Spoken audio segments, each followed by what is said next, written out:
morning, everybody. I hope you've had a wonderful summer.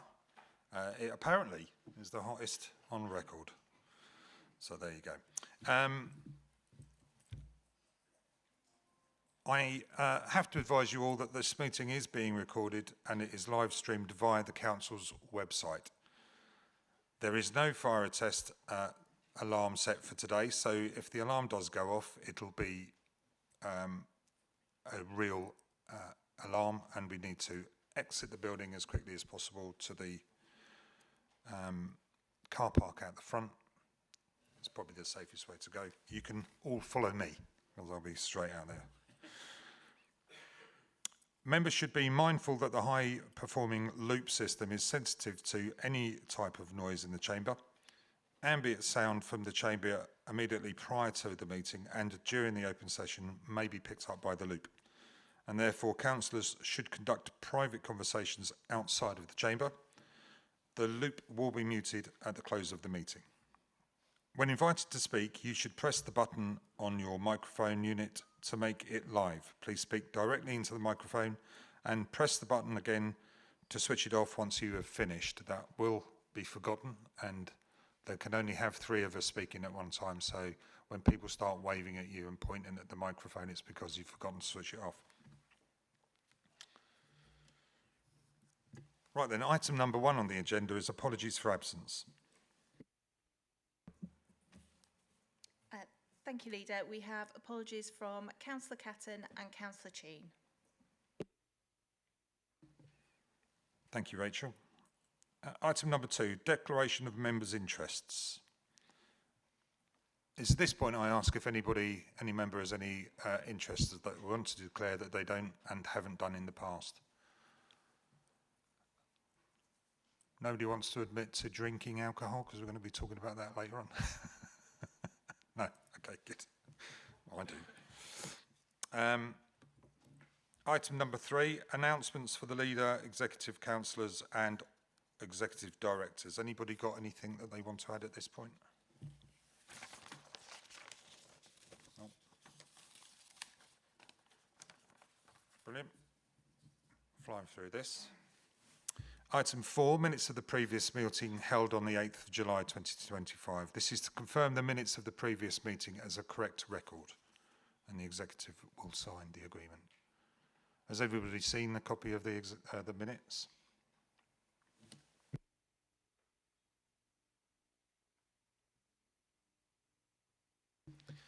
Okay, members of the executive then, if you're happy with those minutes, can I have a show of hands in the positive? Any against? I think that's unanimous.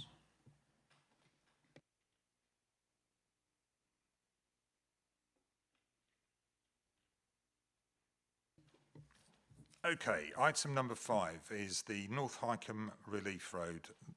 It's a scheme update and a full business case submission. Over to Andy Gutherson. Thank you, Leader, and good morning, everyone. This report in front of you today is, as you've indicated, a scheme update.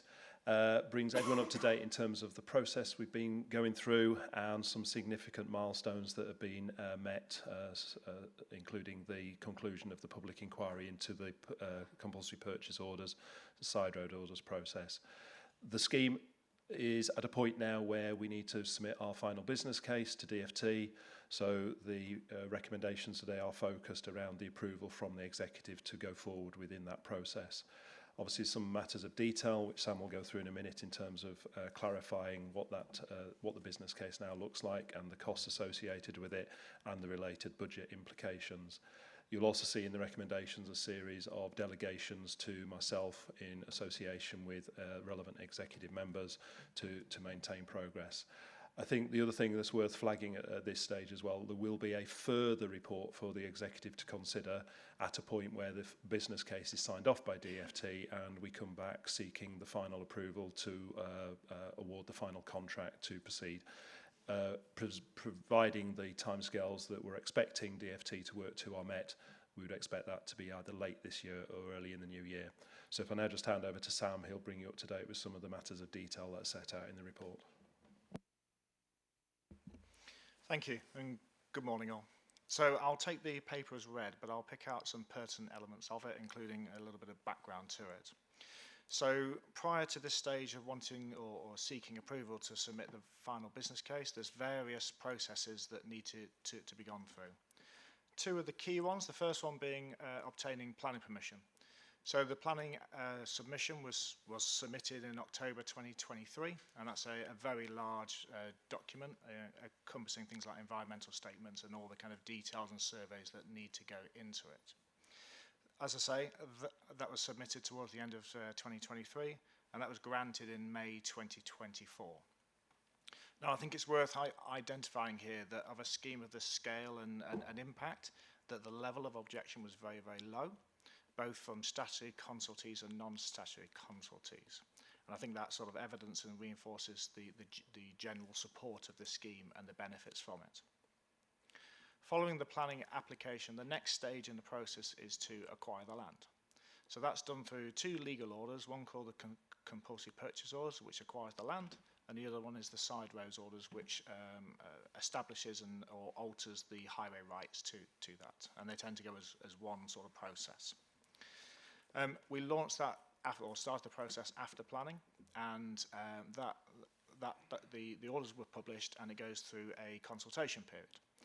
And I know I mentioned last week, but to stress, schemes of this scale normally get 200 to 300, sometimes 400 objections, and this scheme receives 12.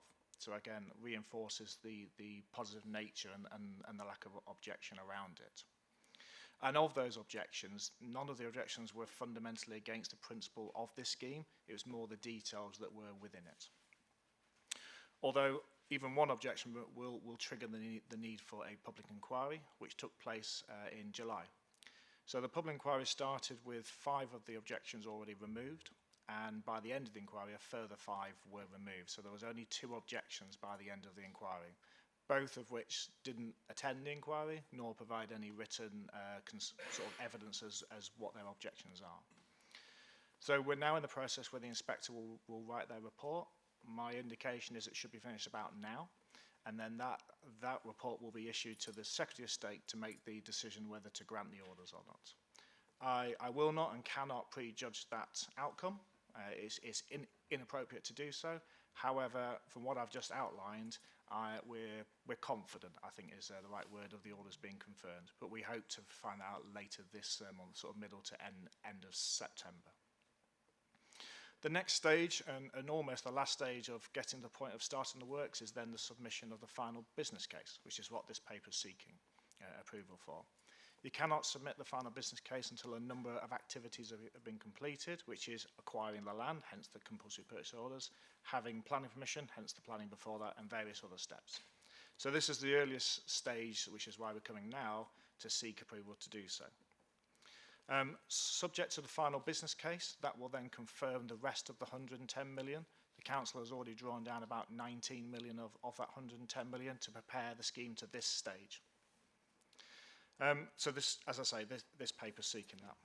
Now within the paper there, and Andy alluded to, there are a few significant elements within there. Namely, cost is a considerable one that we've highlighted. During the period of the previous update in 2023, there's been a number of changes within the scheme pre-planning and then during the planning process, which I outline within the paper. But there's 2 elements within the cost. One is that, yes, the costs have increased by circa 14 million, and that is a mixture of what we're defining as scope changes, things that couldn't have been reasonably occur, or sort of imagined would occur, and things that actually we expected may or may not occur, positives and negatives that we've outlined within the report. And paying attention to the previous paper where we outlined a range rather than a figure, because the reality of schemes of this nature is the only thing I can say is it won't cost exactly that number. So instead we provide a more transparent range of what we think it may or may not cover. And equally in this paper, we've narrowed that range because we're more certain or less uncertain of what we're dealing with going forward. The other element I think is really important to highlight as well is at the outline business case, the benefit to cost ratio of the scheme was about 2.3, 2.4. And what that means is for every £1 you spend, you get £2.40 back in simple terms. That has increased to a BCR, a benefit cost ratio of over 4. So the benefits of this scheme, although the costs have increased, the benefits of it have exponentially increased. They've accelerated much further. So we're estimating through the Green Book basis that this scheme will deliver over £800 million worth of benefits to the economy. As I mentioned earlier, although all of this culminates in additional contribution, the DFT, within the way that they work, their funding contribution is fixed at the point of outline business case, the 110 million, and they do not revisit that value. That is their general manner of working. So that incumbence comes on the developing body, which in this case is LCC. I just want to, I'll cover the BATs in a moment, but just before I do, I just want to reinforce something that Andy mentioned as well. I want to be absolutely clear in this paper, this is not seeking the commitment of any of the funding. This is purely seeking the ability to submit the final business case, and there'll be a further key decision paper towards the end of this year, probably start of next year, on the outcome of the final business case. Just finally, because there was a lot of conversation around the back bridges specifically, I just want to outline a summary of that. We have to undertake many surveys of a scheme of this nature, ecology and all the sort of fauna and creatures and so forth. But one of particular focus was the barber style bats, although we do have other bats within the scheme remit. Those surveys have to take place in spring, summer and autumn throughout a year's process. And they took place and they were finalised in autumn 23 prior to the planning application being submitted. These bats were discovered, they were found and evidenced through going through best practice survey processes.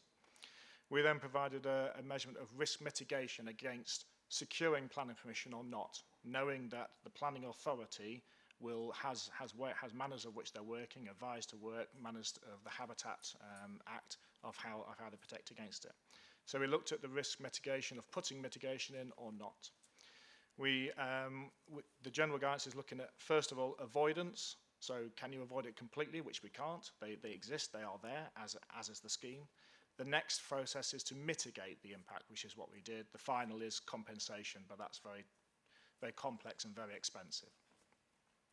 We discussed the mitigation with an impartial expert. I won't name the person's name because I don't think it's appropriate, but an impartial person who's not employed by Natural England was employed by ourselves to offer advice on this. And that's what formed the proportionate mitigation that's been presented here.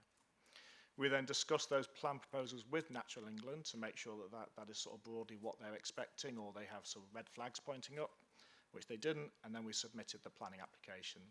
And the sort of evidence that I talked about earlier of the planning application being successful with no objections, including no objections from Natural England, is, I think, a grounding to say that the mitigation, in their view, is appropriate. So I'll pause there and welcome any questions. Thank you, Sam.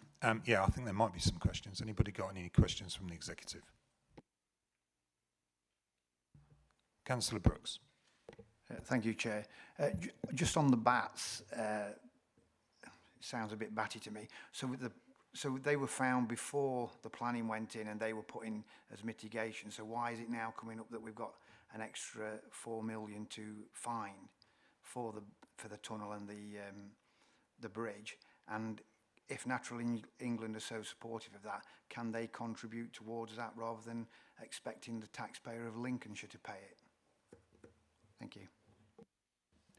So Natural England, in their capacity as a statutory consultee, are only acting in that capacity. They are not the promoters of the scheme, and therefore they will not contribute any funding towards the scheme.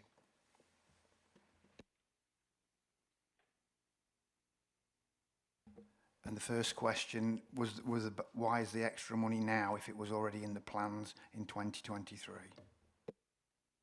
Okay, apologise. So the cost increase, the prior update on the increase was prior to the planning. So this is the first opportunity to present the cost increases, although there have been sort of discussions around that. The reason being is that the process we've gone out to provide the update is not somebody sitting in an office and coming up with estimates of price. This is what the market is saying. So it's actually a very robust and expensive process to go out to the market every time we want to have a cost update. I think I can't remember the exact number, but I think it's about 96 replies from actual companies pricing these things in. So the cost that's presented for you is what the market is, the competitive market is telling you. But to do this numbers of times, it gets to the point where the contractors are no longer willing to do the estimating process because that costs them money and there's nothing in return for them. So trying to pick the right time to do the estimating. If you do it too soon, you then have to do it again later, and there's another cost to that. So we've tried to pick the right time. So now we felt was the right time, as discussed with the executive board, to inform the executive project board, to inform the final business case, because they need up-to-date costs to include in the business case. Thank you, Sam. Anybody else got any questions? Oh, Councillor Kelly. Thank you, Chairman.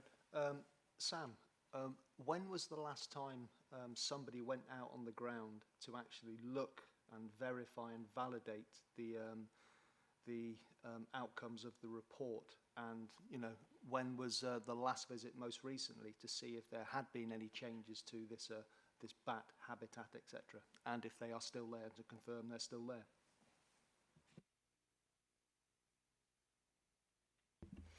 Okay, so I don't know the last time that they went out, the exact last time. I know that the last that I'm aware of was autumn 2023, prior to the planning application.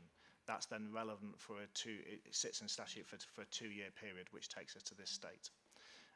There may have been further surveys, and I can go and find that from the team, but I don't have that information to date as whether any further have taken place. What I would suggest, because I think there's a follow-on question, is that if we undertook those surveys and they showed that they weren't there anymore, sort of what, you know, could they be taken out? The answer would be yes, but in order to do that, you would then have to do another round of surveys. Now, the surveys have to be over a seasonal period of the full year, so the spring, summer and autumn, and because we just missed the window, we wouldn't be able to do those surveys until spring next year. So we won't be able to conclude positive or negative whether they're there until around this time next year, around sort of August, September next year. Only then could we then, if they're not present and could limit or reduce the mitigation, then we could put a revision of the planning application in, but we'd be looking at a year's delay to that process. Thank you, Sam. Understood. And my follow-on subsequent question would be, if we're basing this information on data that's, what, over 2 years old, then is it not worth conducting a quick on-site review to then shape what we do going forward? I'm more than happy to put my wellies on, go out on the ground, and you know, and look at you know, the nesting arrangements or whatever of where the bats are, just to give us that confidence and assurance that what we're doing or the measures we take are justified and it's appropriate expenditure of taxpayers' money. So, first of all, I'm not saying that further surveys haven't taken place. I just don't know. Maybe further surveys have been taken place over the last 2 years. But even if we went out now and discovered that they weren't there, it doesn't change, unfortunately, it doesn't change our position. The planning application is what it is. And in order to change the planning application, you would need additional surveys to prove the absence of them in order to change that. So even if we did the surveys now, through the planning process, we can't simply then take the mitigation out. You would have to go back and revise your planning application. Otherwise, you're delivering a scheme that's not in adherence with your planning. Thank you, Sam. Thank you, Councillor Kelly. It's an appropriate time to bring in Councillor Roberts, who is the chairman of the OSMB. Thank you, Leader. The proposed bat mitigation measures were the main focus of the board's discussion. So I will deal with these first. A total of 3.4 million for these measures is an extraordinary sum of money, and most members of the public, I'm sure, will find it difficult to comprehend such a large sum for bats is included as part of the costs of the project. I'm grateful to the Executive Director and the Head of Highways Infrastructure for their explanations last week on the planning process and all the legal background on this, and also for the explanation on how delays to the start of the scheme will only increase costs of the whole scheme. However, We as members of the board are not happy about this extra cost on bat mitigation measures, and we recommend that an independent review should be undertaken before the council proceeds. Whilst we fully understand that the council needs to put a business case forward at this stage and get it agreed before this vital project can actually move forward, otherwise, as I have said, the costs will increase again and the funding will not be available. Another area we explored was the money that the council would have to borrow, as at some point the council will have to borrow to take the scheme forward. We have been assured that as a council have been making voluntary revenue provision in recent years to mitigate the impact of large capital programme schemes, it is in a strong position to manage its borrowing costs and seek the most advantageous rates from the Public Works Loan Board. Finally, just to clarify, this item was considered by the board because of timing, and in the future relevant scrutiny activity will be undertaken by the Highways Transport Scrutiny Committee. But I would add that the board, we will be receiving a Treasury Management report later this month and will be in a position to explore the borrowing topic further so the council gets the best rates possible for its loans. Thank you. Thank you, Councillor Roberts. Are there any more questions regarding the North Highcombe Relief Road from the Executive? Councillor Kelly. Chairman, thank you. On page 24, at 1.4.8 of the report, it shows that there is a large increase in Anglian Water costs. I believe the their C3 estimate that was used by the council in October 23 had a cost of 3.1 million, and their recent C.4 estimate that's been provided is now 6.5 million. There's been no change to the scope of work, so we would like to understand why the increase in costs, especially if the Lincolnshire Council taxpayer is going to be liable for those increases. It just plays into the public's hand in regards to their perception of authority procurement processes. If they say one price, double it and then add a bit more on, which is justified in this case.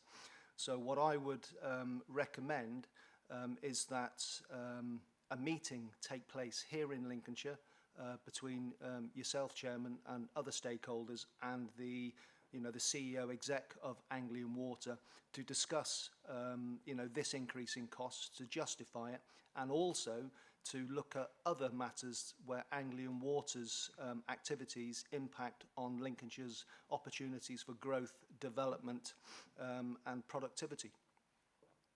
Thank you, Chairman. Thank you, Councillor. That might be quite a long meeting. But no, I take on board your recommendation. Yeah, absolutely. I think I need to sit down and try and work out what on earth Anglian Water think they are doing, doubling the cost within sort of 18 months.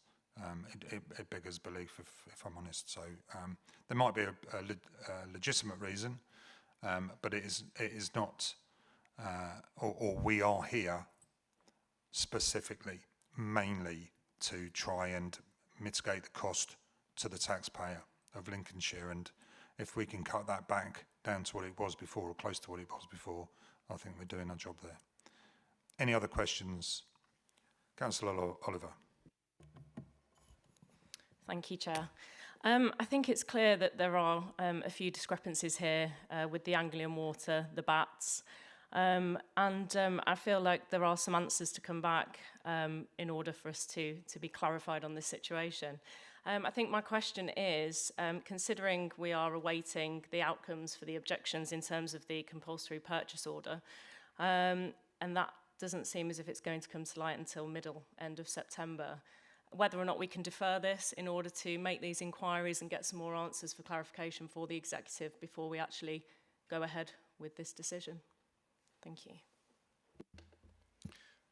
So the simple answer is, of course, we could. However, the programme to ensure we hit the February start date is we're expecting, from conversations with the DFT and the Planning Inspectorate, to have the Secretary of State's decision by, well, they said sort of by the end of the second week of September. So we'll call it mid-September.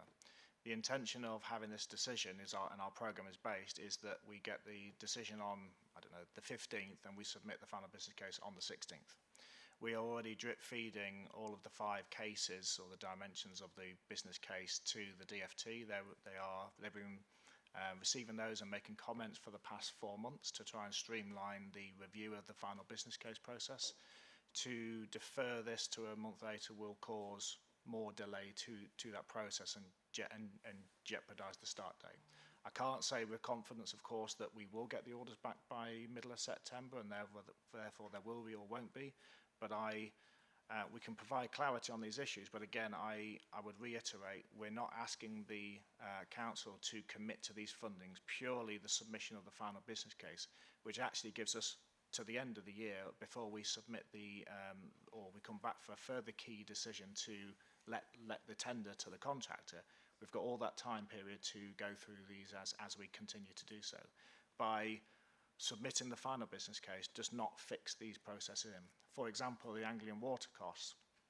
It's important to stress that we only pay actual costs. This is their estimate. It's doubled, which is not acceptable, and I'm there in the same place as the public. It's not acceptable, but we only pay actual costs, and we're not convinced that some of these costs are actual costs. They're just overinflated estimates and so forth, which is what we're challenging them with at various levels.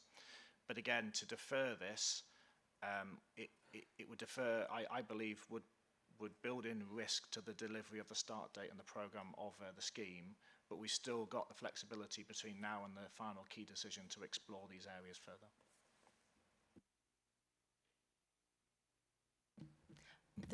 Thank you very much, Leader. So just to add to that and support what Sam was saying, that the recommendations, apart from recommendation 1, which may be that we amend a recommendation 1 in relation to the paper, is very much to submit the business case so that then we can seek approval and we can successfully gain the Department for Transport monies.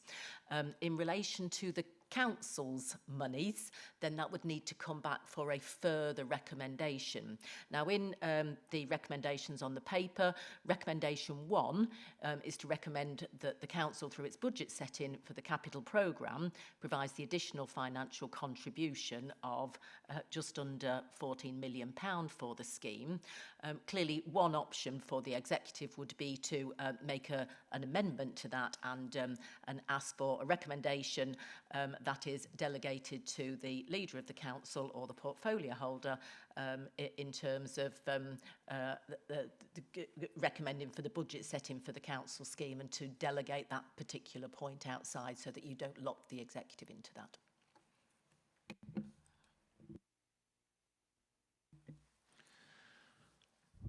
Right, any other questions, anybody? No? Okay. This is a complicated issue. We inherited the scheme from the previous administration, and I think if we were in opposition here, we would fully support the North Highcombe Relief Road. It's vital. It's generally accepted that it's really important for the development of Lincolnshire, for more houses, more businesses, etc., etc. The trouble that we've got here is that we are being led to spend quite a lot more money than was planned for various reasons, BATs and potentially Anglian Water.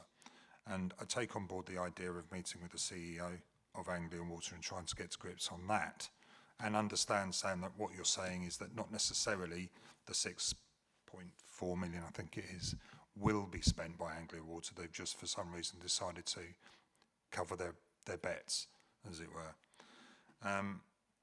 The one issue that I am particularly vexed with, and I think generally speaking most councillors in this council are, is the £4.2 million on a bat tunnel and a bat bridge, for something that I personally, looking at the legislation, I don't see it being appropriate. There's the bats are not nesting there.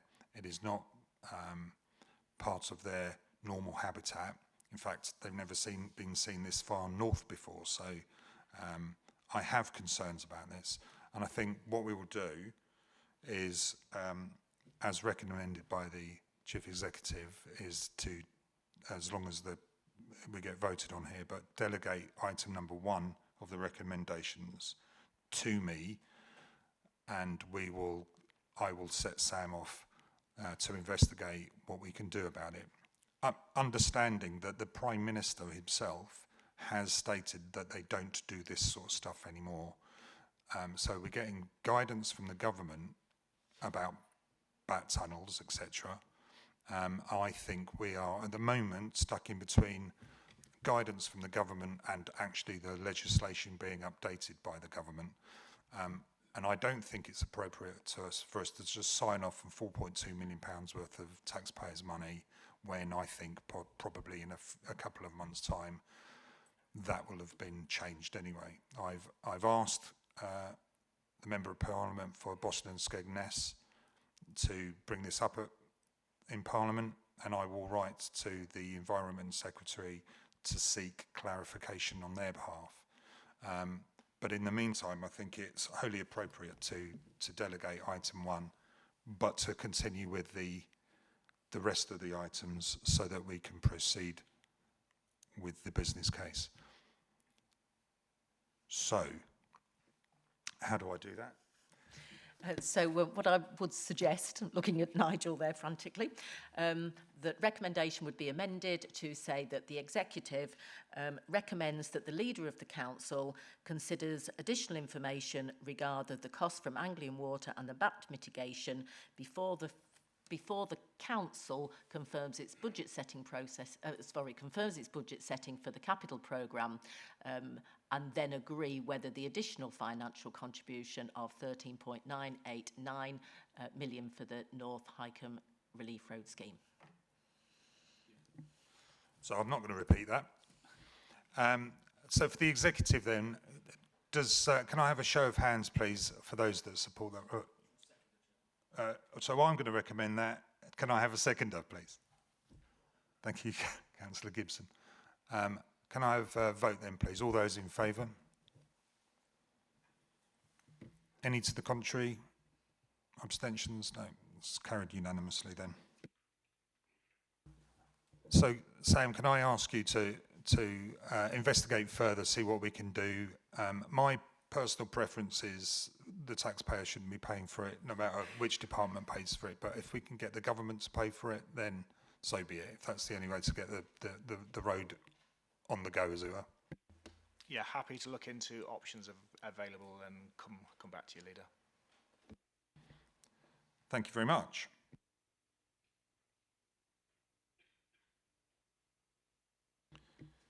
Okay then, item 6 on the agenda then is the Integrated Lifestyle Services Consultation and Contract Extension.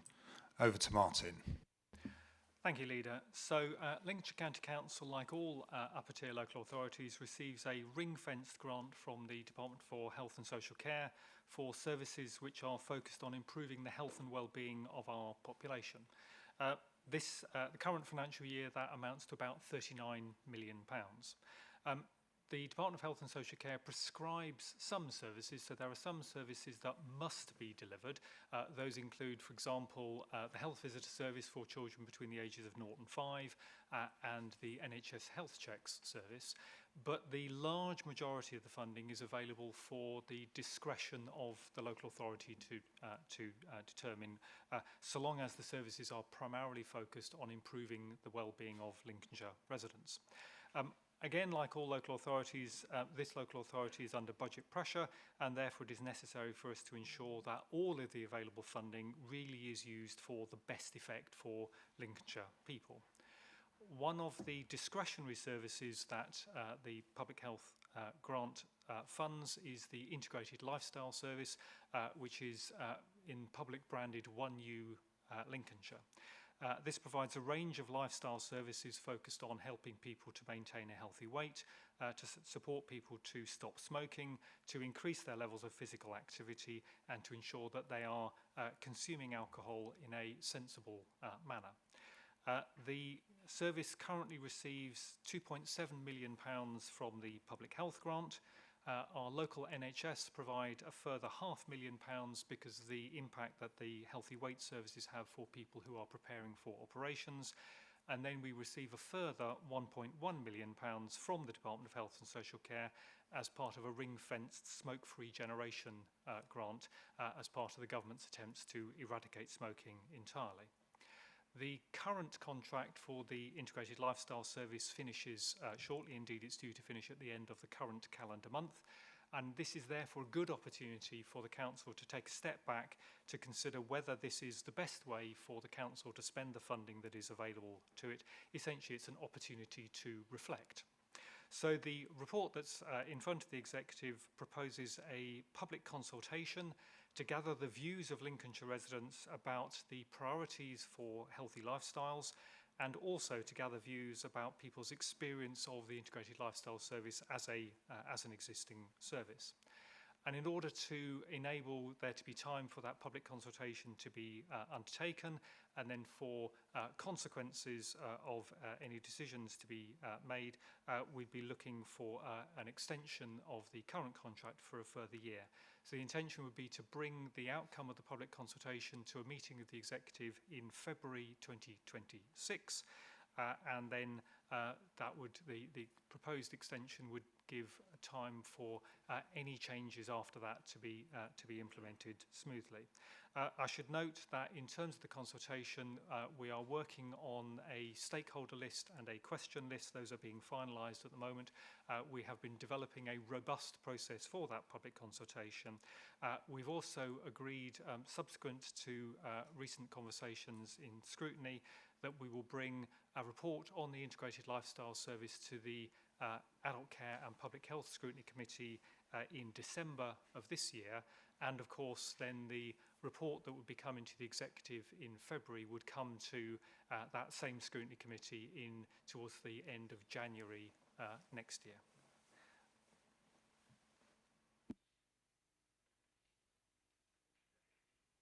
Take it away. Thank you, Martin. I need to look at my notes, but I think we'll turn over to Councillor Roberts from the Chairman of the OSMB. Thank you, Leader. There are two suggestions from the board on this topic.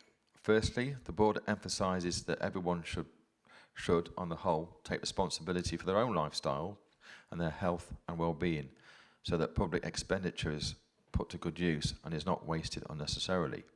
We also believe that where individuals themselves pay for a service, they're more likely to make use of it. However, we recognise that some individuals need extra help and guidance in terms of their lifestyle, for example, weight reduction and stopping smoking. We suggest these views to be taken into account in the future planning of this service. The second suggestion, which is an overview and scrutiny arrangement, has been addressed. As I understand, there are plans for the Adult Care and Public Health Security Committee to look at this topic, together with members of the Health Scrutiny Committee on the 3rd of December. There will be further consideration by the Adult Care and Public Health Scrutiny Committee on the 28th of January 2026, where, subject to the Executive's decision today, the committee will consider the outcomes of the consultation and the plans for the future service. Firstly, or finally, I would like to thank the Executive Director for his explanations and clarifications at the board last week, which are summarised in the statement circulated. Thank you. Thank you, Councillor. I now invite any questions from the Executive. Councillor McGonigal. Thank you, Martin. So I was just wondering if you could share your perspective on the amount that the NHS contribute towards the ILS, considering that they benefit considerably more than the one reason shown in the report. Do you think that the amount that they contribute is fair and sufficient? So the £500,000 provided by the NHS is specifically in relation to the impact that the healthy weight services have for people who are awaiting operations. So it is targeted for that particular cohort, and the NHS has calculated that the benefit that they receive is based on that. I think the NHS would take the view that given that the entire service is funded by a ring-fence grant from the Department of Health and Social Care, so it doesn't come from Lincolnshire taxpayers, it comes from the Department of Health and Social Care, which is of course the sponsor department for the NHS as well. I think the view from the NHS would be that this is already therefore funded by the health system, and therefore it wouldn't be appropriate for the NHS to be making an additional contribution on top of that which is already coming through the ring-fence grant. That's great. Thank you, Martin. Anyone else? No? Councillor Clegg. Thank you, Chairman. And I'd like to thank Martin Samuels for the report, and indeed Councillor Roberts for your feedback from last week's OSMB meeting, and indeed to my fellow councillor for his question today. I'd like to share my observations, if I may, and I'm going to reflect back on last week's OSMB meeting, which I attended. I'm going to do that on several points that I'm going to make. The suggestions, the comments from attendees, for the most part, were very informative and constructive, but sadly, and I'm very disappointed to say, some of the remarks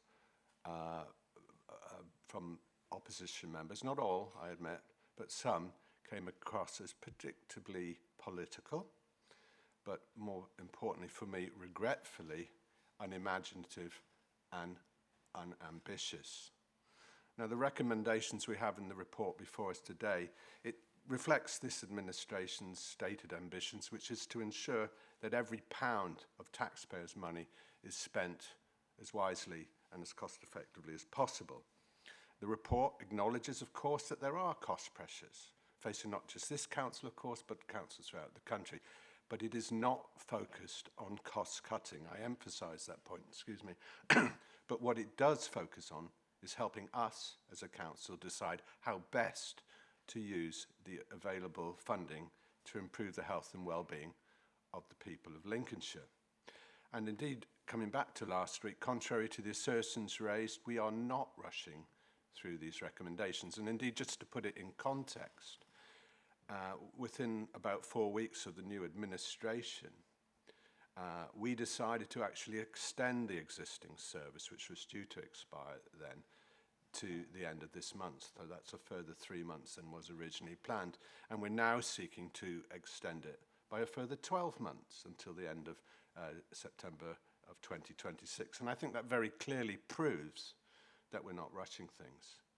There will be sufficient opportunity not just to consult, but indeed to review and scrutinise future recommendations.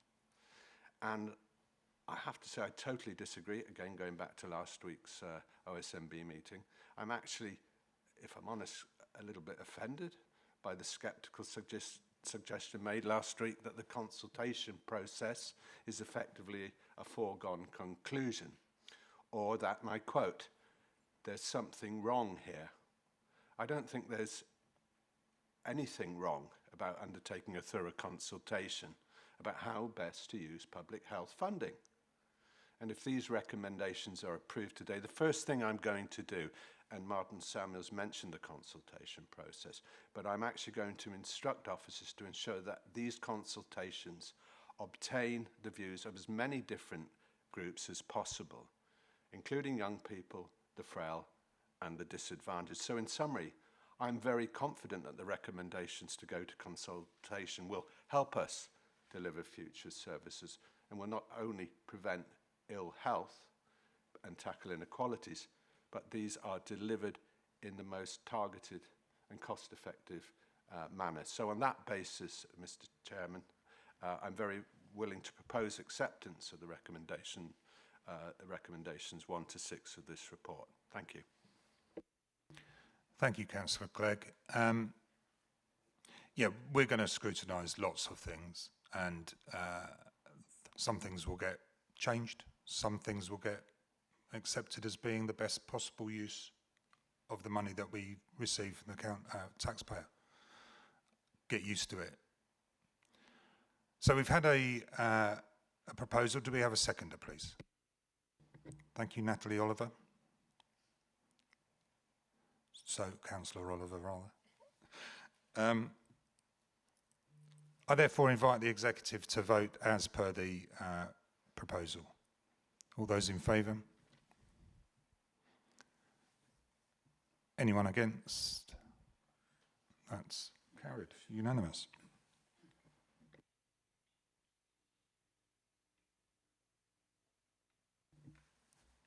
Okay, item number 7. Property Rationalisation Programme. Over to Mark. Where are you? Yeah. Thank you, Leader, and good morning, everybody. I just wanted to provide a brief summary of the Property Rationalisation Programme ahead of any questions. So, Property Rationalisation Programme has been established with 3 key objectives. So, we increase revenue savings, we generate capital receipts, and we reduce underutilised property and land, generating capital receipts where available. The report that I've submitted for consideration and approval today, it highlights opportunities available to the Council to meet these 3 objectives.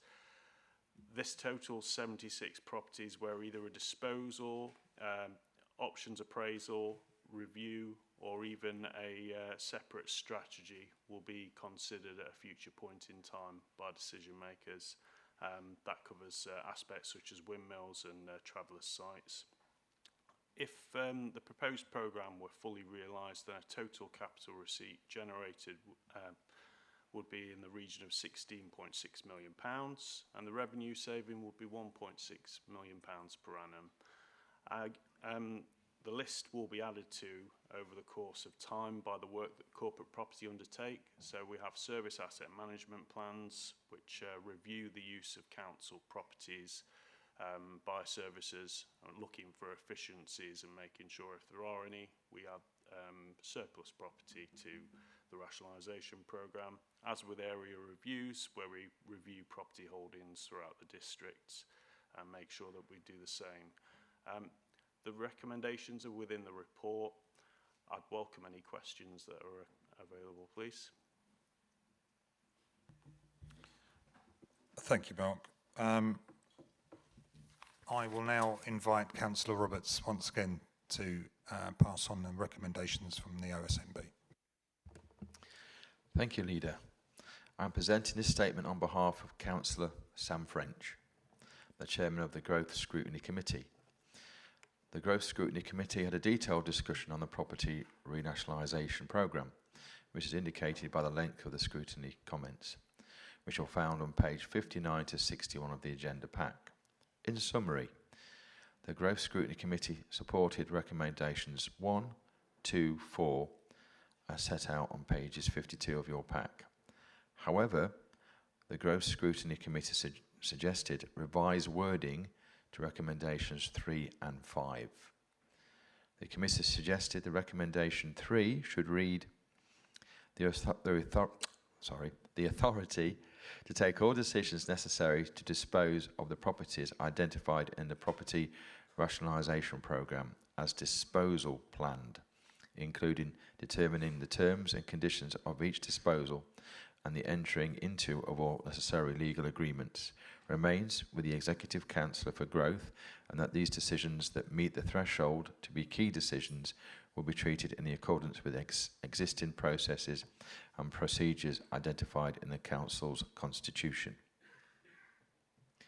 The committee suggested that recommendation 5 should read, subject to the Executive Council for Growth being satisfied that such option appraisal justifies disposal, the Executive Council for Growth to take all decisions necessary to dispose of such remaining properties identified in the Property Renationalisation Programme, save those referred to in paragraph 6 below, including determining the terms and conditions of each disposal and entering into all of the necessary legal agreements. The Growth Scrutiny Committee is essentially suggesting that the 2 delegations to the Deputy Chief Executive and the Executive Director for Resources are removed. The committee's rationale is that decision-making by the Executive Council for Growth will provide a greater degree of transparency and opportunities for scrutiny for the Council's sale of up to 80 assets in the programme. Thank you. Thank you, Councillor Roberts.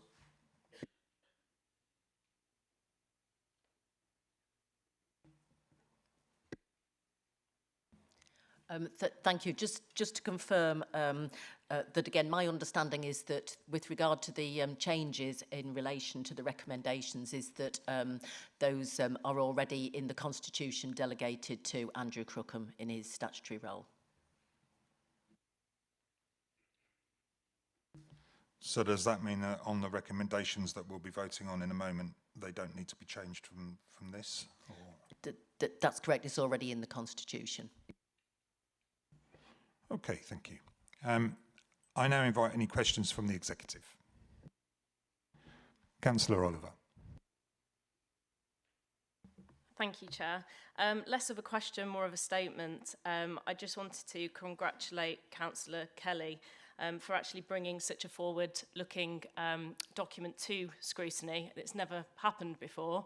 So I think, you know, in the drive for transparency, I think that just showcases our approach as an administration and how we are approaching such instances. So well done, Councillor Kelly, for that. Yes, and I pass on my congratulations as well, Councillor Kelly. Any other questions? Councillor Gibson. Thank you, Chairman. I just wanted to raise awareness on page 59, item 6A. It's in there. Local member been consulted? In each individual case where a property is recommended for disposal or rationalisation, the officers will consult with all local members as part of that process. I don't feel like this is something that's happened over the last 4 years that I've been here, Chairman, and I welcome the fact it's in there and urge the officers to, and have already, to make sure this does happen. So any property that comes up, whoever the councillor is, they're consulted and asked for their opinions. I think it's vital. The councillors are the ones that know that scouts or cubs or brownies are looking for a place and can always offer alternatives that officers might not know about. So I welcome that addition, Chairman. Thank you. Councillor Kelly. And Chairman, just to reiterate and reinforce the point there made by Councillor Gibson, you know, as part of this process, it is transparent and it's there to ensure best value for money, whilst also taking into account all of the requirements of the local community as well. You know, we've added a social value in regards to, you know, the purchase of the properties, etc., or the land and such like, and indeed the consultation with the local councillors, because they're things that could be missed, you know, at county level, where, you know, the person on the ground has the full understanding of what the requirements are. So it's important we get the buy-in of all key stakeholders to ensure that we get best value for the properties or land, etc., whilst also optimising the uses of those assets and properties going forward. So that's me. Thank you. Thank you, Councillor Kelly. Any more questions or comments? Councillor Brooks. Thank you, Chair. Could I just ask if there is robust covenants in place for the farms and farmlands being sold, that they won't be allowed to put solar farms or wind farms on those lands? Thank you. Mark? Thank you for the question. Yeah, we when it comes to that sort of usage, just to give a bit of a background on some of the disposals we have on farmland, a lot of them are generally for sort of housing development, so that purpose wouldn't be the immediate requirement, but we are going to be exploring as part of the disposals process, adding restrictive covenants in place that would mitigate against such risks of use of that nature in future. So it will be covered on all bases. Thank you, Mark. Councillor Oliver. I think just to add to that as well, in terms of property being used for HMOs, I think, you know, I know it was brought up in scrutiny, but, you know, the importance of making sure we've got robust covenants in place to protect us from that happening, from future selling of any of our properties. Councillor Kelly. Thank you, Chairman. In regards to the last question, as part of the sign-off and also indeed as part of the sale and release of the assets or properties, You know, those restrictions, those covenants, the potential future uses, etc., will be covered in detail to ensure that there are no impacts to the county, no negative impacts to the county or changes to future use, etc., that may impact us at a later date. But also that if there is any benefits realised to the land or the property going forward, that the county council and the taxpayers also receive a benefit of that as well. Thank you, Councillor Kidd. I think you were reading my mind there, because I was going to ask about any extra profit from a sale that is then appreciated from the people that buy it, but you'll be covering that, I assume. Any other questions, comments? Okay. I now invite the Executive to vote on the recommendations set out on page 52 of the agenda pack. All those in favour? Against? That's unanimous again. Thank you. Okay, my favourite item of the day. Guidance for developers on biodiversity, net gain requirements and monitoring fees when submitting planning applications. Andy Gutherson. Thank you, Leader. The report sets out the legislative requirements that now exist on planning authorities through seeking biodiversity net gain to ensure that the natural environment is left in a better state than it was before following development. That's now enshrined in legislation, falls for planning authorities to make sure that is achieved through the granting of planning permission. But obviously, as with many of these things, unless there is appropriate and effective monitoring in place, there can be no sort of confidence that that's actually being complied with. The legislation provides the opportunity for a fee regime to be set, so this report is effectively seeking the approval to set the fees in relation to enable that the authority isn't out of pocket in respect of doing that, and the report also sets out the guidance that we feel is appropriate to be providing to developers to enable them to comply with the legislative requirements. So that's the purpose in the report. I don't know if Neil wants to add anything in terms of the detail, in terms of the process we've gone to get to this point, but relatively straightforward report, I believe. Thank you, Andy. Thank you, Leader. Good morning, councillors. No, I don't think there's anything further I need to ask to contribute at this time. I think essentially the guidance is important because this has been quite a significant change to the planning process, and it affects developers, obviously, and the county council is also a developer, which is also subject to this legislation. So hopefully the guidance will assist all those who are making applications to the county council, whether they are private companies or the county council itself. Thank you. I now refer to Councillor Roberts, who is going to speak on behalf of the Environment Scrutiny Committee, which was held on the 1st of August. Thank you, Leader. I am presenting this statement on behalf of Councillor Adrian Findlay, the Chairman of the Environment Scrutiny Committee. The statement is on pages 79 to 81 of your agenda pack, and I understand that one of the key themes for the Environment Scrutiny Committee is the complexity of this new legislation. So while we can predict some aspects of the new changes, it is not clear how this new legislation is going to work in practice, particularly when the timescales run to decades rather than years. Annual monitoring of the council's fees thus makes a lot of sense. I would also draw attention to the information which was provided after the Environment Scrutiny Committee's meeting on page 80 of your pack, which summarises the legal position on enforcement where a developer allows land to decline before they make an application, which seems likely to be an issue in the future. Finally, I would like to highlight that several of the issues raised by the Environment Scrutiny Committee, including the issue of enforcement, are going to be passed to the government so they can consider these details in any future advice they issue. Thank you. Thank you, Councillor Roberts. I now open the floor to any executive to ask any questions or comments. Councillor Oliver.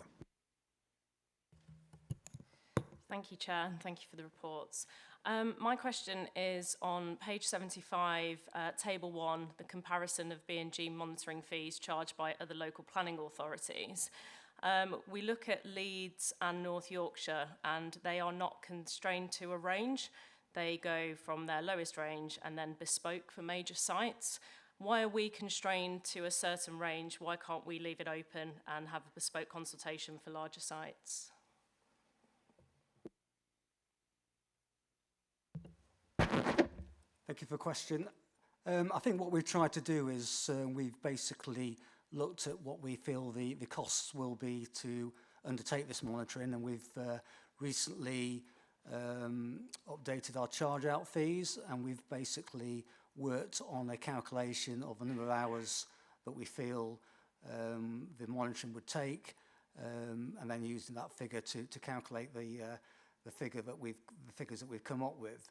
I think there is still a little bit of flexibility that whilst we've identified the largest sites at a rate at 20,000, I think we've also looked at having some flexibility there to think that if there is a possibility that we would actually need to go beyond that figure, then that still allows us to take that into consideration. And also, obviously, in terms of the recommendation, we've put in recommendation point 3, an ability to review these charges on an annual basis, and if it's clear that they're not working to the level that they need to be, then there's an opportunity to review those and update those as appropriate. But I think we've looked at various sort of scenarios and feel that this is the most appropriate for both developers and in terms of making sure that we do recover our costs in terms of this new sort of obligation that's been put on us as a planning authority. Councillor Oliver. Yeah, sorry, just on that, I don't know how the rest of the exec feel, but in terms of leaving the door open anyway, I think I would feel more comfortable in having no range and leaving it with a bespoke for major sites, the same as the wording has got for Leeds and North Yorkshire. It just seems more suitable in my mind. Is that a proposal? Yes, yeah. So before we get a seconder, can I let Andy Gutherson come in? Yeah, just to emphasise, the report does make it clear these are the minimum fee categories for each of the sizes of proposal. So it is built in there in the context of the opportunity for us to have an alternative approach where it's considered. It's in the text underneath table 2.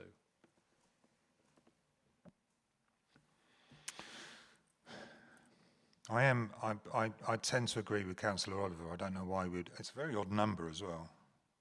How did you come to that? 493.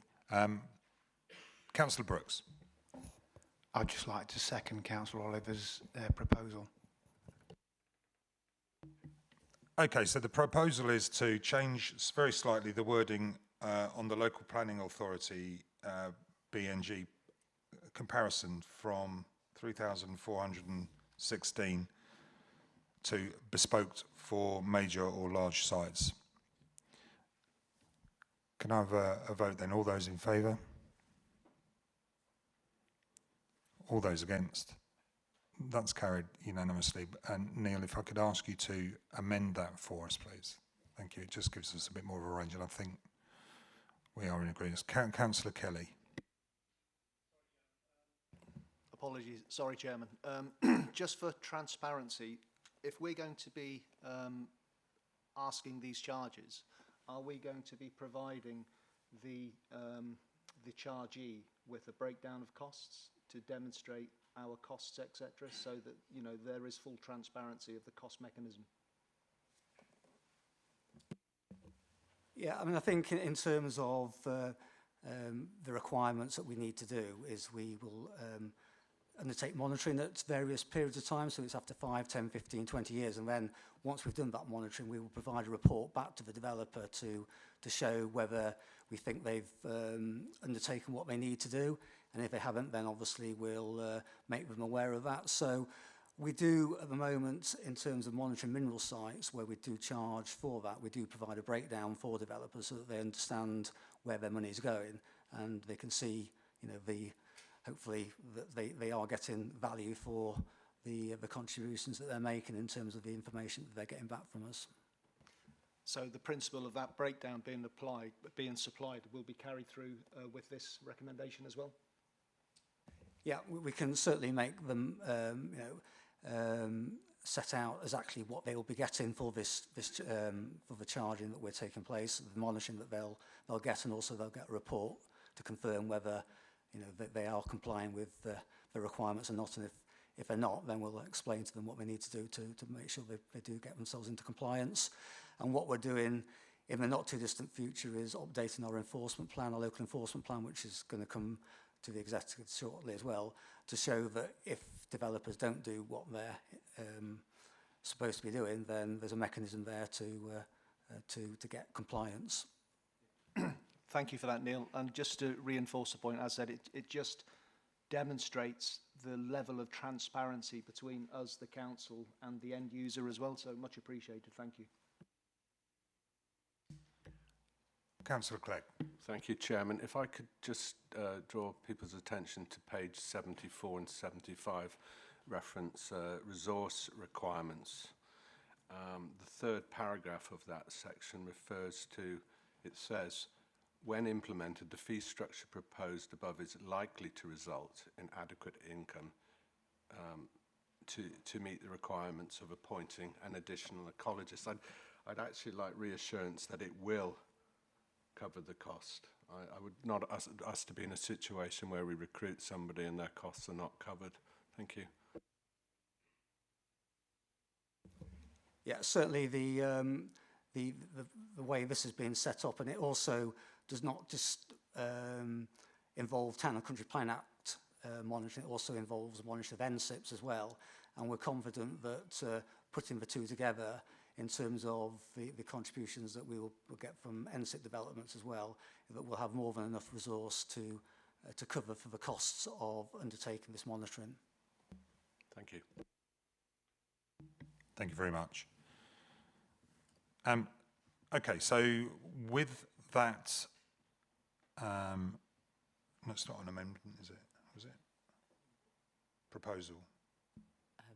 Sorry, yeah, thank you. So I think just in relation to the recommendations, I think we would need to make a minor change to the recommendation, which would be to approve the recommended approach to the monitoring of the BNG and charging of the associated BNG monitoring fees with the amendment agreed at executive. Okay. All those in favour? All those against? That's carried unanimously.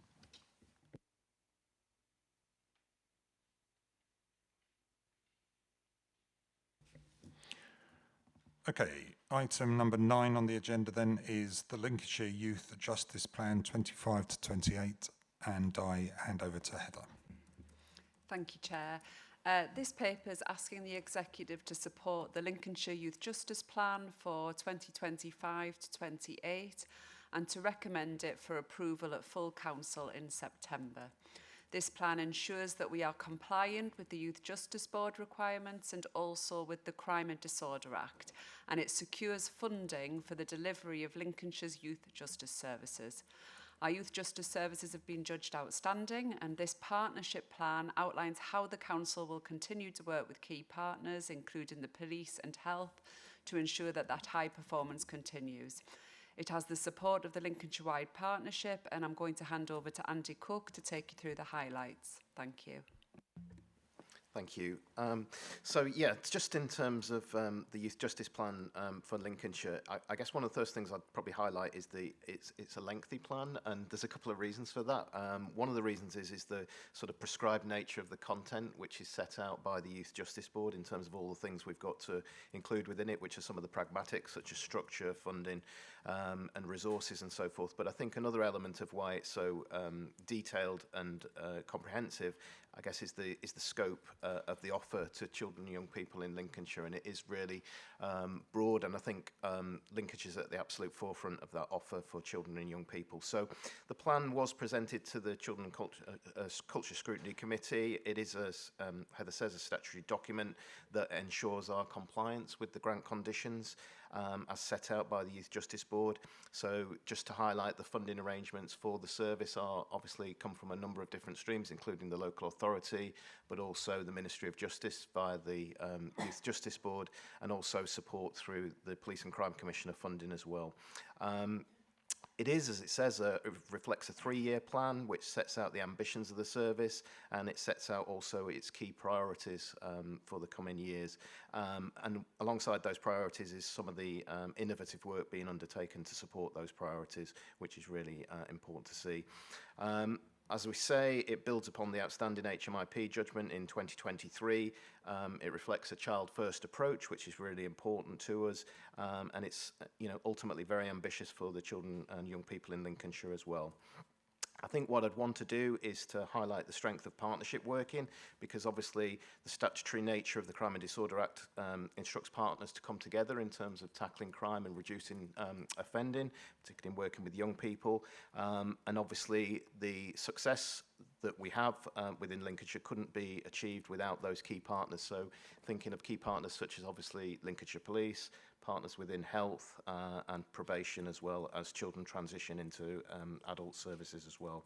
So as I said, that collaboration both comes in terms of funding, but it also comes in respect of resources as well through secondments to the service, which we've been able to maintain and obviously become a key part of a multi-agency, multidisciplinary approach to working with children. So what I would say is, as I said, and hence the reason why this is really comprehensive, is that the Future for Me service, which is the vehicle by which we deliver this, is a really, really broad and comprehensive offer to children, and that comes in many different ways, through the Joint Diversionary Panel in terms of trying to divert children away from the formal criminal justice system, through our work in youth and community development, through Positive Futures, supporting children around mental health through integrated complex care, and in the work we undertake in respect of children who are missing or potentially at risk of exploitation as well. All those things are absolutely key and strong priorities. I guess from an assurance perspective, the oversight and governance is achieved through a multi-agency strategic management board, which meets quarterly. That provides a really strong oversight of funding and performance, and what the plan also reflects is that performance is really strong in this area for Lincolnshire around some of those key metrics, which include first-time entrance into the criminal justice system, reoffending rates, rates of custody for children, and obviously another strong driver is ensuring we have as many children and young people in education, training and employment as well. So all of those key metrics are really, really strong as well. So as I said, that scrutiny is strong, and it's provided by that quarterly management board meeting, but it's also provided by regular monitoring through the Youth Justice Board of the National Performance Measures, and ultimately through HMIP as the Inspectorate for Youth Justice Services. So I guess in summary, the plan reflects the key responsibilities of the service, which include obviously diverting children away from the formal criminal justice system to reduce offending and reoffending, the statutory duty to support victims of crime, and therefore in doing all of that we are obviously contributing to safer communities and obviously children making a positive contribution in Lincolnshire. So I'll just invite any questions in relation to that. We'll get there. We'll get there. I now invite Councillor Collier to give a report from the Children. Hang on, I lost it. Yeah, from the Children's and Culture Scrutiny Committee. Thank you, Leader. I'm pleased to join you today to present the comments that the Children's and Cultural Scrutiny Committee raised at its meeting on the 25th of July in relation to the consideration of the Lincolnshire Youth Justice Plan for 25-28. The committee considered this report, and we resolved to unanimously support the recommendations. We raised concerns about the length of time children remain on bail for sexual offences with no specific time frame provided. Officers clarified that investigations are often complex and lengthy, contributing to delays. A national remand concordat has been produced, which is being used as a framework, and a bail and remand task and finished group is currently in place, which enables collaborative working with the police. This is linked into an incident tracking system which is now being used to record children arrested for serious offences. We also raised concerns about the increases in weapon possession and theft among first-time offenders. It was clarified that this is a relatively small cohort of children who are incredibly vulnerable. Some of these trends reflect national patterns, with the type of key offences evolving over time and legislative changes around knife crime. Data is being closely monitored with support from the Youth Justice Board and Lincoln University. The committee requested further information in relation to the average ages and type of offences for first-time offenders and the educational background of children in the youth justice system. This information was provided to committee members after the meeting and has been included in the report with our comments for your consideration. Thank you. Thank you, Councillor Collier. I now invite questions from the Executive.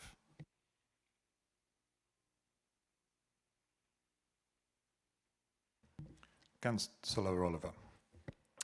Just a statement. Just want to pay homage to the partners. This report represents a great deal of work by all of the professionals and partners involved who lead on this area in Lincolnshire. It sets out a strong practical set of commitments, and we will ensure it continues to meet local priorities by keeping it under review during our term. Thank you. Thank you, Councillor Gibson. Yeah, I think sat here listening to that, Chairman, I just wanted to say thank you to Heather and the team for the paper and for keeping one of these important services in the excellent bracket. With local government reorganisation coming at us, if this county was split into 2 or 3 parts, I'm not sure how you would be able to continue that service, and it reminds me that we need to be mindful over the next few months of those facts. So thank you, Heather and the team. Any more questions? Okay. I now invite the Executive to vote on the recommendations set out on page 117. All those in favour? To the contrary? That's unanimous.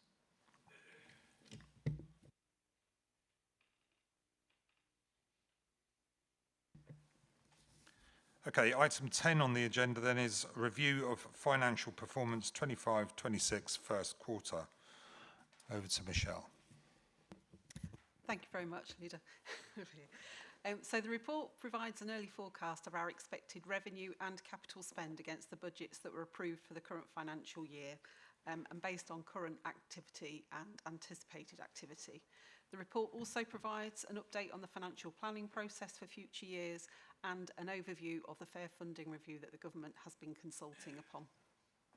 In terms of our revenue budget, Table 1 on page 239 shows a small forecast underspend of 0.8 million over our general fund services, although this does include a number of variances across all of our service lines, which are detailed and included at the Appendix A on page 248.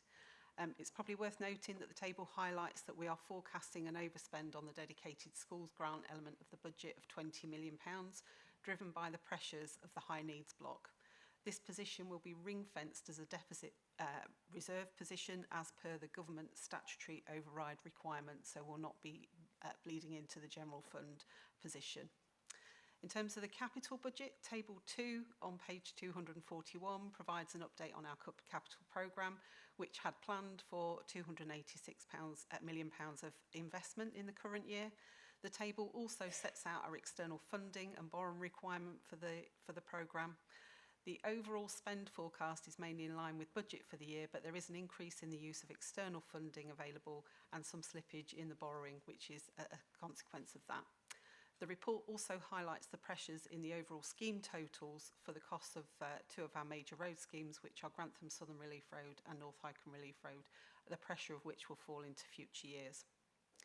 In terms of financial planning and future funding, when we set the budget for the current year, we'd highlighted that the budget challenges that we had for forecast for future years, based on the cost and demand increases exceeding the funding that we were currently forecast to receive, and the expectations around our future funding based on the current grant settlements. Our future funding levels remain uncertain and ongoing under pressure, and the report highlights the full budget review that has been going on to try and support and help manage that, mitigate that.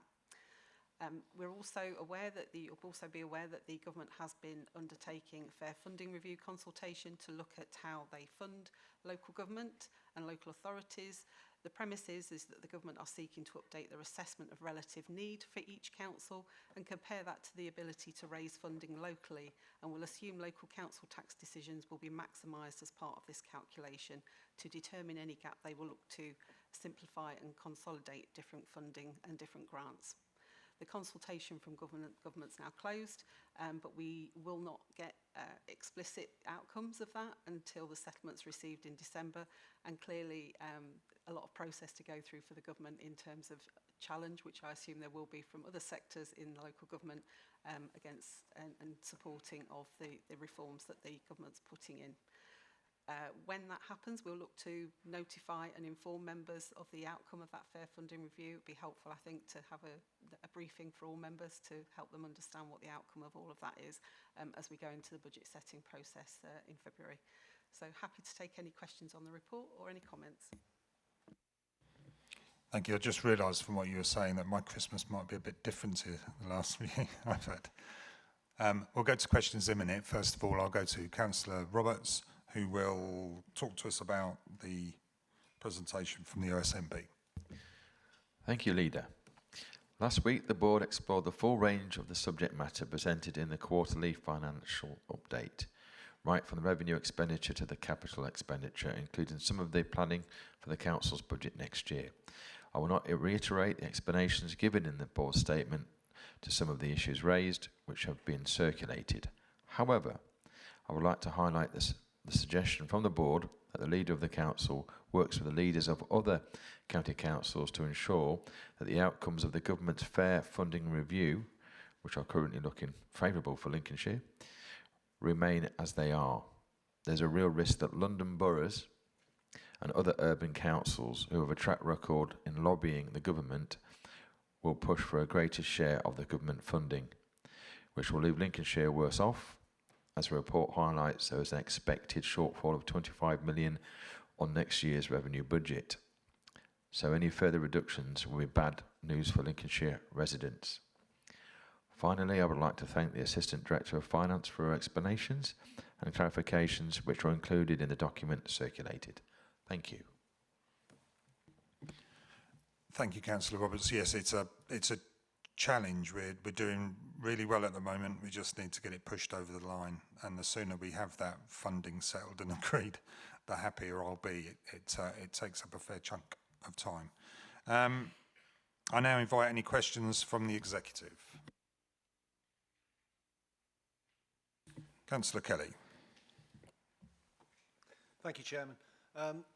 I'd just like to know what are we doing excuse me, to manage and to mitigate the overspend, I believe, of 19.7 million forecast in children's services at the local level.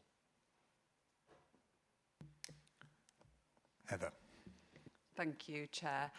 So just to clarify, the overspend at the rate that you've just described is within the high needs block, so that's within the dedicated schools grant rather than in the council's children's services grant. So I'll answer your question, which is absolutely valid for that grant as well. And then I can talk a little bit about the children's services pressures and what we've been doing about those, if that's helpful. The high needs block funds the placements for children who have education, health and care placements, so those with special educational needs and disabilities. And it also funds services that supports those children. It funds services for children who've been excluded by their school. It supports them going into alternative provision. So basically, it's what we call a demand-led budget. We don't choose how many children we're going to cater for. That is dictated by how many children are excluded and also by how many children are identified as having educational, health and care needs.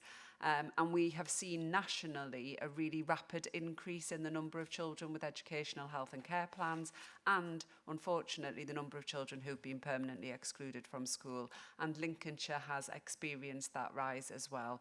We have been working really closely with our schools, so around exclusions, we've done a lot of work around supporting schools to work with each other on different behaviour approaches. We've supported schools with external reviews. We've challenged exclusions where we think that's appropriate to do so, and then we've worked with the market to source alternative provision in the best possible way and at the best possible price. That doesn't mean that we've been able to mitigate all of the demand increases we've seen. What I would say is we have fared very well in Lincolnshire around the high needs block and around the overspending. So we are amongst the last in the country, and our overspend, whilst it is at 19 million, you know, definitely a cause for concern for us, it is nowhere near the extent of the overspend that is being seen across other parts of the country. I think we're really clear that we need to see some national change to support us with SEND. So at the minute, the tribunals find against local authorities 97, 98% of the time. So our ability to challenge and say, no, we don't think a young person needs a specialist setting, or we don't think a person needs an educational health and care plan, is really limited, and we'd have to spend public money to go and do that challenge in the courts.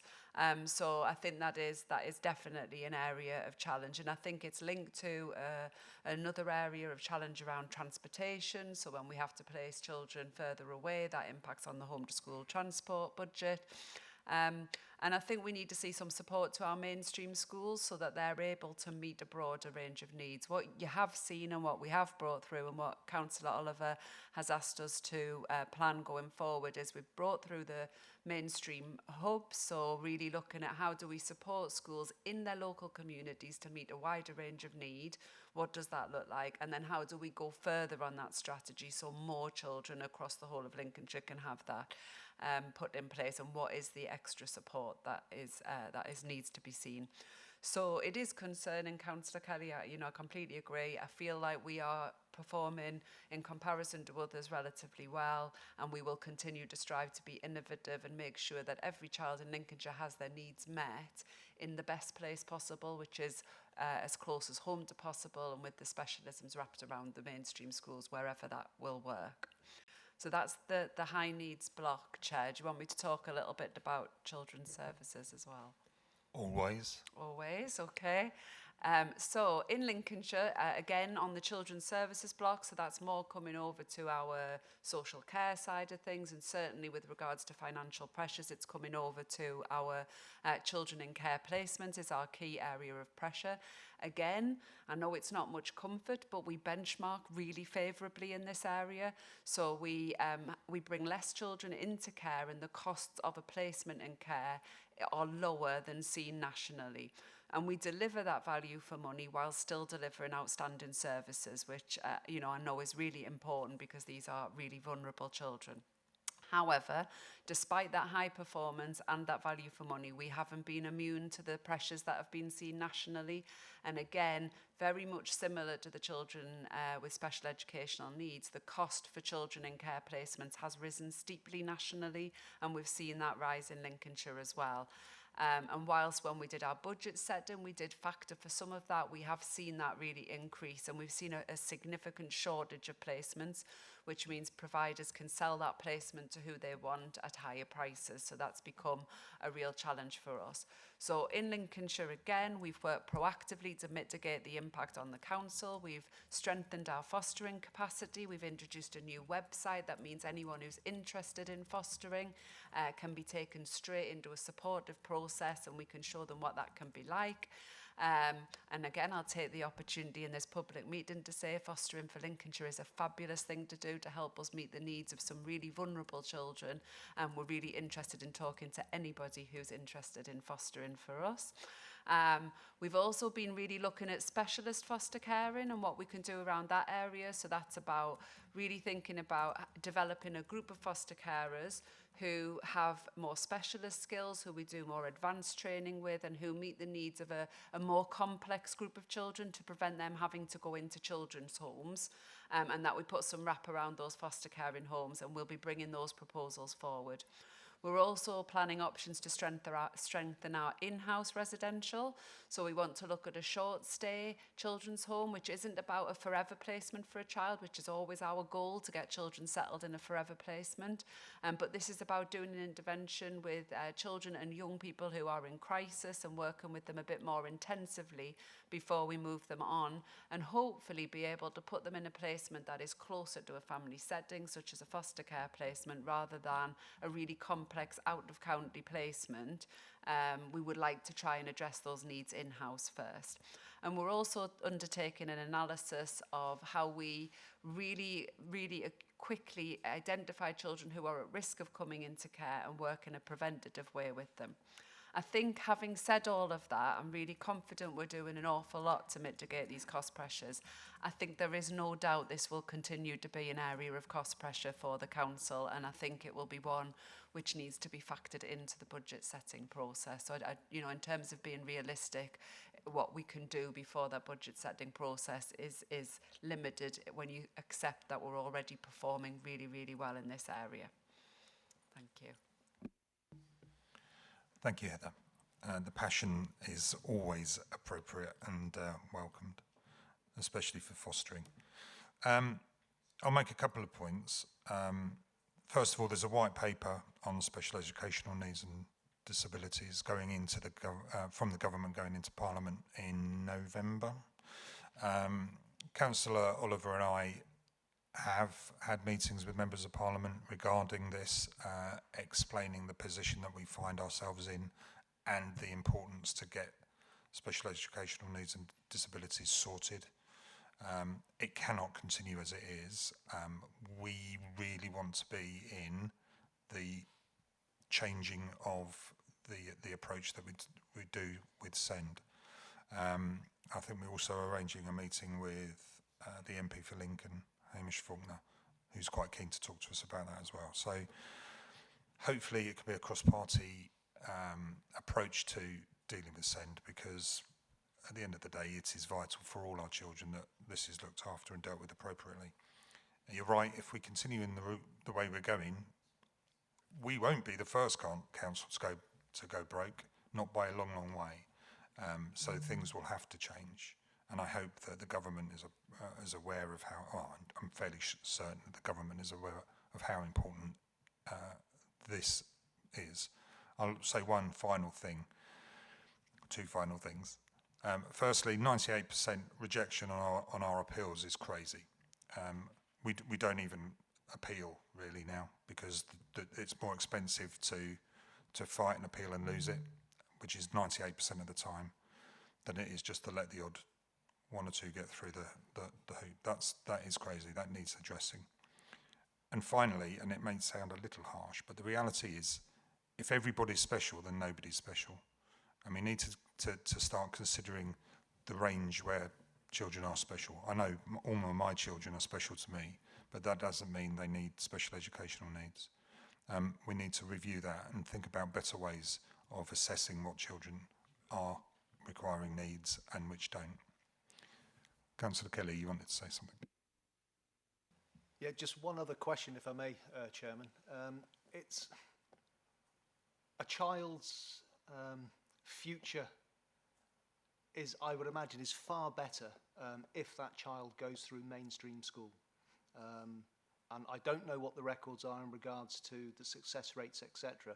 But what are we doing at local level to potentially educate parents in regards to life's chances for children as they go through mainstream school, so that there is an educated pathway with involvement of the parents, so that where a child is able to transition from a SEN environment back to a mainstream school environment, you know, that benefits the child and its future prospects. It benefits the family, but it also benefits the council and the council taxpayers as well. So are we increasing that effort, or are we happy with where we are with the activities we're currently doing in regards to that? Thank you, Councillor Kelly. So some children hugely benefit from specialist provision, and we need to be absolutely clear about that. So the vast majority of children do thrive in mainstream school. And then some children absolutely need specialist provision and thrive there. And it's that group in the middle, and it's about making sure that we support mainstream schools to meet as many of those needs as possible. And we've seen nationally a shift away from that. And nationally there is a drive now to think about how do we move back, because it is unsustainable the way in which the system has moved. So we work with parents through 2 vehicles effectively. So we work through our schools. And so most parents have a really good relationship with their school, where their children go. And so it's about working with schools, giving schools confidence to meet that need, because we know where schools are confident, they give that confidence to parents. It's about being really honest when parents come and look around a specialist provision, that specialist provision has got some fantastic resources, but it actually has not got resources that mainstreams have got. So, for example, it won't have at secondary level separate science teachers. It won't have the same breadth of curriculum development across the whole of the national curriculum. And for some children, that's absolutely appropriate. That reduction in the curriculum is absolutely appropriate. But for others, keeping that breadth of curriculum and going on post-16 to a mainstream pathway in employment is something that you wouldn't want to give up. So I think it's about having those conversations. And then the other way in which we interact with parents is through our special educational needs team. So every child with an EHCP will have a caseworker. We do annual reviews where we'll talk about the appropriateness of a placement.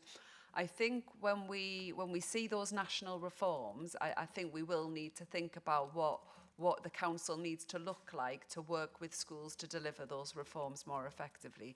And I think the government will need to think about how councils are funded in order to deliver that. So I would like to think that we'll be able to focus our teams less on administrative processes and more on working with families and schools and giving that confidence to families and schools. But I think we need the national reforms for that to be a possibility. Thank you very much. Any more questions? Councillor Gibson. Thank you, Chairman. Thank you to Michelle and Andrew for the report. Nice and well set out and easy to understand, especially the underspend and overspends. It'd probably be remiss of me, Chairman, with my colleague not sat next to me to notice highways has got a slight underspend at the moment, and I'm sure he'll be asking to make sure that underspend stays with highways. Whilst we're on it, Councillor Cheen did have his hip replaced last night, and it went well. I'm sure we could probably all wish him well from the chamber, Chairman. The one that I'm not quite so sure on, Michelle, I wonder if you can add some detail, or maybe Andrew, is the fire and rescue underspend. I'm not quite sure whether they're covered off and whether that's going forward, or whether we're okay and there won't be any more along the lines of what's in this paper, please. So I can pick that up if anybody else wants to add in after. I'm sure they can do. So I think there's 4 areas of the fire overspend that's kind of listed in the report, and they're all temporary, I would suggest. So one of them is we receive a grant from the Home Office, now MHCLG, in relation to the employers' contributions for fire pensions. We were notified of a figure for that, and the grant has come in as not as much. So we will deal with that through our pay contingency, and the same for, I think there was an item for a gold book pay award that hadn't been fully budgeted for in the fire service, but we hold provisions for pay inflation and pay awards in the corporate budget that will help to, we'll make sure that gets addressed as part of the in-year process for issuing out the provision for pay increases. There was a issue about the FireLink grant, so we had short notification. FireLink is the fire comms response system, and we had short notification that grant was being reduced early, so we will build that into the future budget to make sure that gets addressed for future. One of the overspends as well is about the additional cost of the response to the prohibition notice that was served at the Brayford. I'm sure the service will look to try and recover that through the legal process that I'm sure will be in place around that, the management company with that. We have a contingency that we can use to support any of the services that if they've got unexpected costs during the year, and where some of those costs will be ongoing, we'll address that through the budget setting process. Thank you, Chairman. Okay, thank you very much. I now invite the Executive to vote on the recommendations as set out on page 239 of the agenda pack. All those in favour? Any against? Unanimous. Item 11 on the agenda then is appointments to outside bodies. There's a slight alteration because we realise that when I can't sit on one board, it would be handy to have somebody that's involved in transport sitting on that instead of me. So it's just a few alterations on this sort of regard. Nigel. Thank you, Leader. I think you've covered it there. It's a short report. I know there has been that request to change the name substitutes appointed by the County Council to the Greater Lincolnshire Combined County Authority. Such appointments are reserved to the Executive, and so this report sets out the formal process to enable that to happen. The effect of the changes mean that Councillor Tom Catton will replace Councillor Liam Kelly as one of the named substitutes for yourself, Leader, and Councillor Kelly will replace Councillor Catton as named substitute for Councillor Ingrid Sheard. The recommendations on page 287 reflect those changes. So that's it, Leader. Thank you. Thank you, Nigel. I'm not thinking anybody's going to want to talk about this, so we'll go straight to the vote. I invite the Executive to vote on the recommendations set out on page 287. All those in favour? Just questioning whether...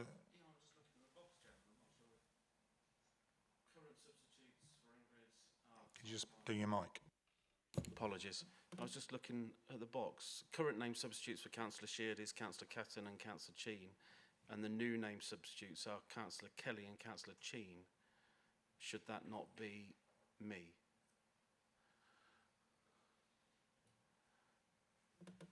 Page 288.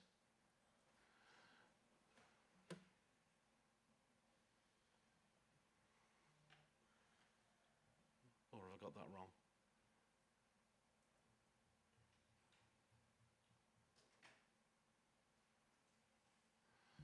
No, I think it's right. The reason we're changing it is so that Michael Cheen can... Nigel, I'll hand over to you.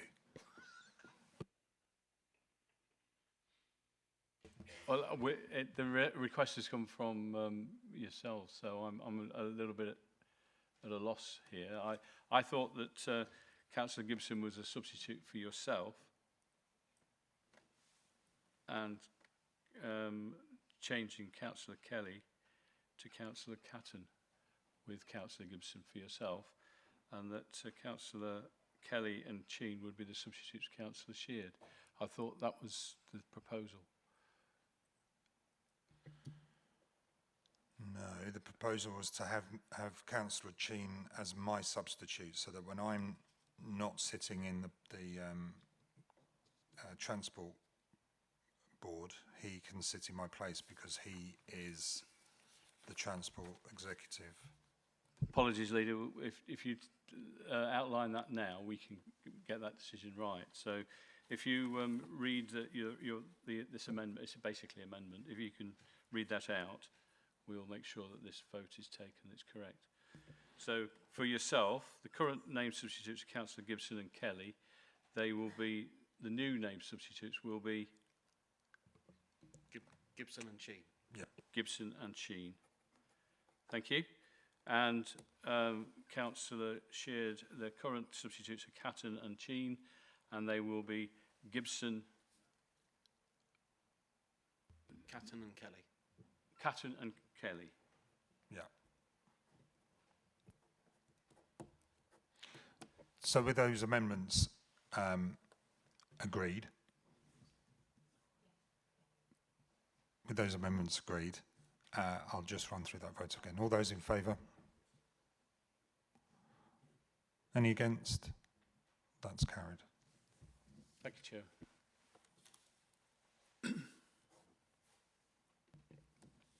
Okay, we come on to the last agenda of the last item on the agenda, and before we get on with that, I'd just like to thank the staff that put the new lighting system in here. It makes such a difference. It's nice to see everybody, and none of you are green anymore. So I hope the people on the televisions and watching it in the background see that it's a new bright future. So the last item, I move that under section 100 of the Local Government Act 1972, the press and the public be excluded from the meeting for the following agenda item, on the grounds that it is considered to contain exempt information as defined in paragraph 3 of part 1 of the Schedule 12A of the Local Government Act as amended. And I've got to sign it apparently. So I'm going to close the meeting. Thank you. Not close it. I'm Not gonna closing the meeting. shut it down. Yeah, you need to go to the vote, Chair. You need to vote on going into private. Oh, okay. Doesn't say that on it. So I now call on the executive to vote to go private. All those in favour? Any abstentions or against? That's carried. Thank you.